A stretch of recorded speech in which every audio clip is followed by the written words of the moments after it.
Greece's appalling record in dealing with waste is one of Brussels' biggest headaches. The European Union is desperately pushing Greece to recycle more. Yet Brussels is pumping almost €5 million into the construction of an old-fashioned landfill near Lefkimi, at the same time as it's trying to force Athens to close 1,000 illegal dumps across the country. There is widespread opposition to the Lefkimi project because toxic waste from another landfill has penetrated Corfu's water table. At the moment I'm stuck in the mud. I came down here to film the pollution that's coming from the landfill, and I thought that this was a dry riverbed dried out by the summer heat, but it wasn't, and I got stuck in the mud. But what it has shown is that the water table is definitely being polluted. You can just see all the black stuff oozing out. Extraction required a firm grip and determination, qualities which critics claim are absent when it comes to European Union oversight. The new Lefkimi dump is less than 500 metres from this river.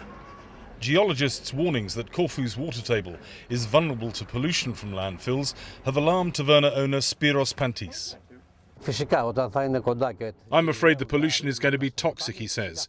If customers can't be next to the river, I will lose my business. The river flows into the sea at Kavos, one of Corfu's most popular resorts. The landfill is also less than 500 metres from Kavos beach, and the environmentalists claim it breaches a European directive. The European Union doesn't actually control where this money goes and what is done with this money, and therefore we are going to have an ecological disaster. The European Commission acknowledges that building new landfills is not ideal. But Barbara Helfrich, spokeswoman for the Environmental Commissioner, Stavros Dimas, issued a statement saying that after receiving complaints about Lefkimi, compliance with European law had been verified. She added that construction had been allowed to proceed following a full environmental impact study. The data for the environmental impact assessment was false, and the European Commission needs to look at that and basically cancel the project. Riot police have been sent from the mainland to ensure that construction goes ahead.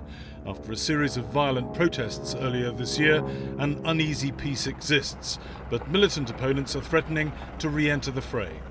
Mark in Brabant, BBC News, Corfu.